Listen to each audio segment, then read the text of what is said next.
Hi there, this is Harry and welcome back to Advanced English Lessons with Harry, where we try to help you to get a better understanding of the English language. So this is Advanced English, it's Advanced Idioms about relationships. I'm going to give you them one by one. There's 12 of them in total on my list. And for you to practice, you should probably look at your own relationships that you've had in the past or those of your friends, and you might be able to match those with the particular idioms that we're using. The first one is to get off on the wrong foot.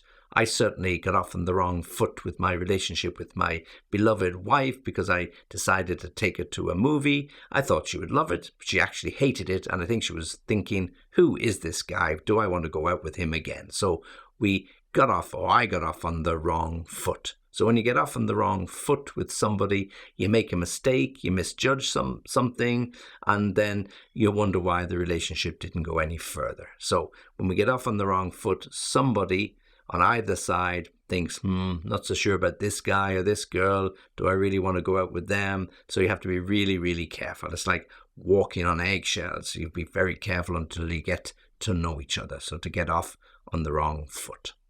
Second one, to get on someone's nerves. Well, we all do this from time to time. You get on someone's nerves or they get on your nerves. I do it myself. I know you can't believe that. It's very hard to believe, but occasionally I can get on someone's nerves. So you might have a habit. You might do something, click your fingers, drum your fingers, snore, whatever it might be. This can get on the nerves of someone, particularly your partner. So when you get on someone's nerves, it's something that annoys them, something that aggravates them, and they let you know it. Okay, so even though they love you dearly, you can still get on their nerves. Okay, so you got to watch out for those little habits that creep in, and you got to try and nip them in the bud before they get so bad that somebody sort of tells you, this relationship isn't going to last if you can't do something about those terrible habits that you have. To give someone the cold shoulder.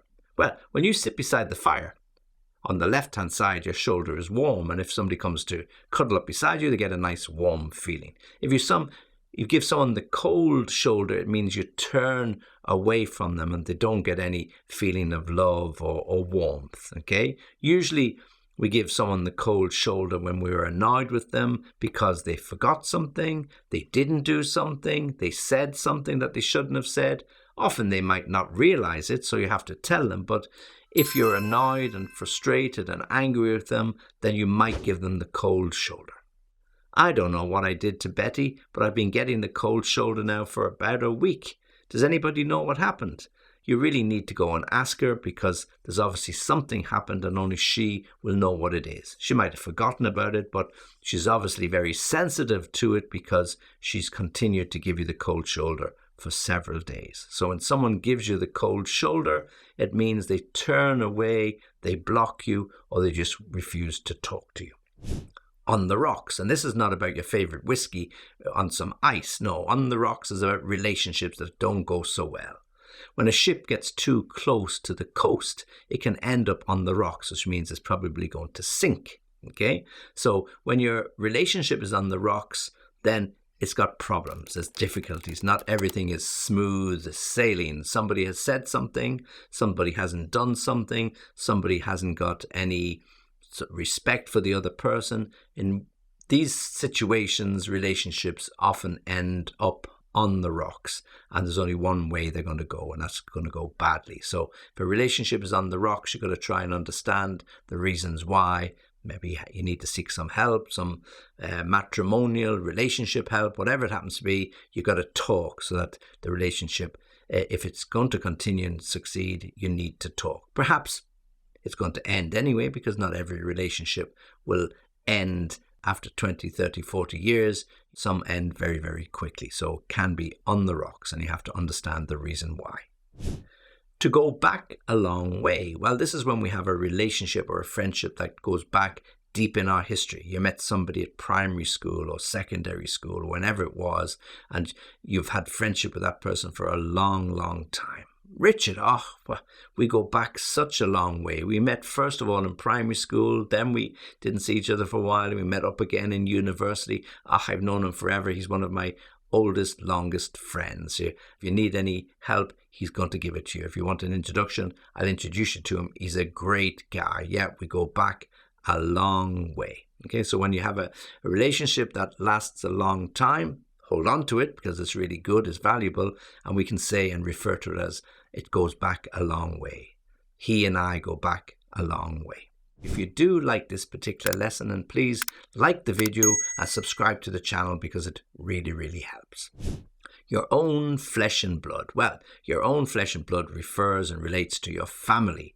Don't argue with your brother, your sister. You're flesh and blood. You're your own flesh and blood. You're the same. You're the same people. Why are you always fighting? Well, of course, siblings and sibling rivalry. It's a big, big problem. Has been forever. Yeah, okay? Since man was a boy, as we say. Okay, so when you have that sibling rivalry, of course, there are problems and jealousies. But at the end of the day, you are brothers and sisters, and therefore you should forget about the little problems because you are your own flesh and blood. You're from the same. Your parents are the same. Your aunts and uncles, grandparents, whatever it might be. You're your own flesh and blood.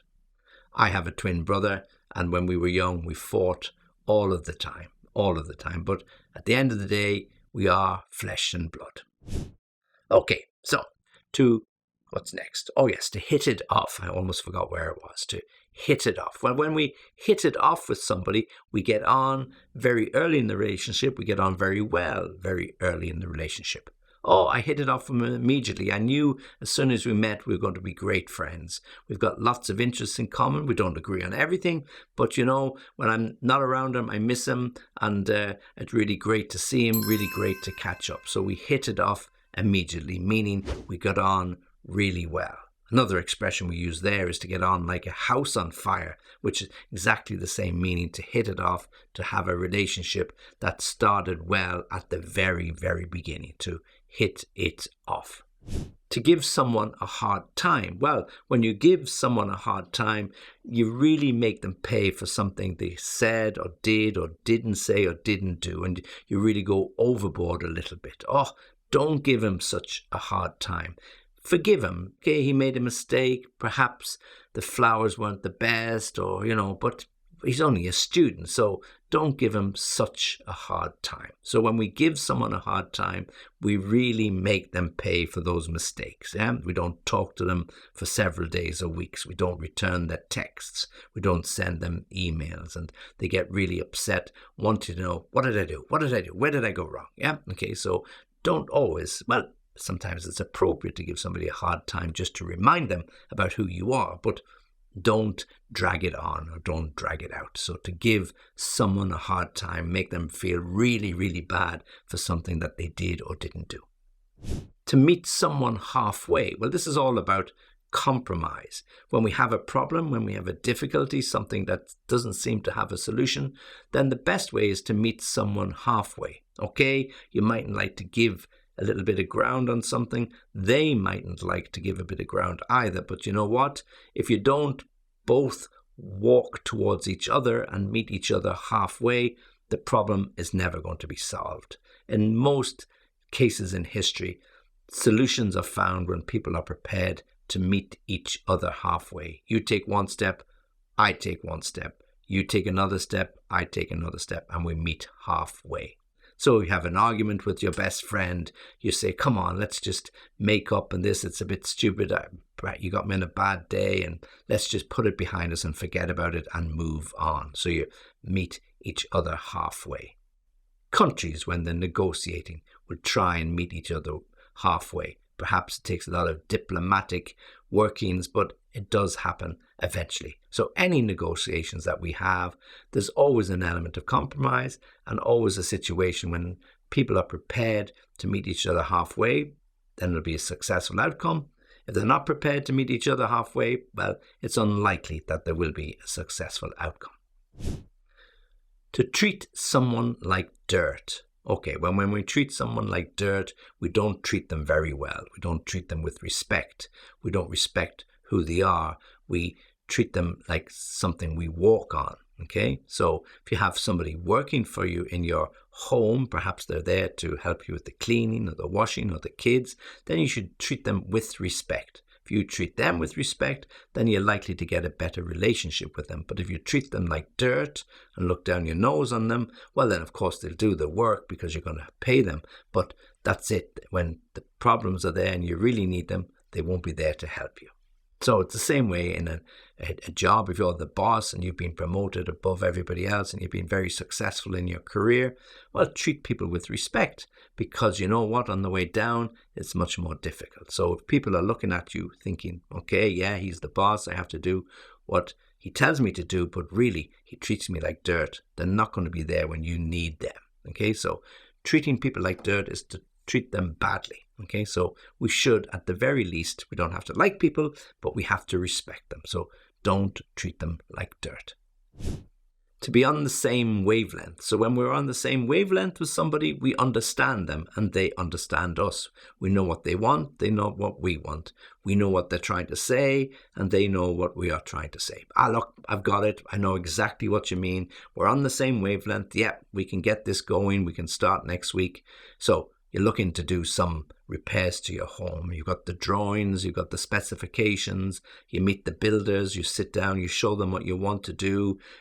They understand exactly what you want. They understand exactly what freedom they have to do some things, but they also know if they reach a little problem, they got to call you immediately. Otherwise, the deal is off. So yeah, we're on the same wavelength. Don't worry about it. Any problems, we'll call you straight away. So to be on the same wavelength is to understand each other and know what's acceptable and equally to know what's unacceptable, to be on the same wavelength. And then finally, fighting like cat and dog, to fight like cat and dog. Very, very old expression. It really is about those sibling rivalries again, where two kids, very close in age, they're a little bit jealous, there's a little bit of envy, and they fight like cat and dog. But at the end of the day, they're the best of pals, okay? So you can have an old married couple, married for 60 years. They've been together for forever, yeah? But they fight like cat and dog. He wants this, she wants that. He doesn't want this, she doesn't want that. But underneath it all, there's a respect, a love, and kindness there, because there must be if they're together for 60 years, okay? So to fight like cat and dog is like putting a cat into the garden. If there's a dog there, it's not going to end well. The cat is going to have its back up and the hair standing up, and the dog is going to growl and bark and chase after the cat. So to fight like cat and dog. All right, so there are expressions, they're idioms, they're advanced idioms, all connected with relationships. And as I said earlier, if you want to check them out, well, do so against relationships that you've had when you've had these situations, or relationships that you can see in your friends and family, and try to match them. And that way you've got a better chance of understanding how to use them. Let me give them to you one more time. To get off on the wrong foot. To get on someone's nerves. To give someone the cold shoulder. A relationship that is on the rocks, or a relationship that goes back a long way. Your own flesh and blood. To hit it off.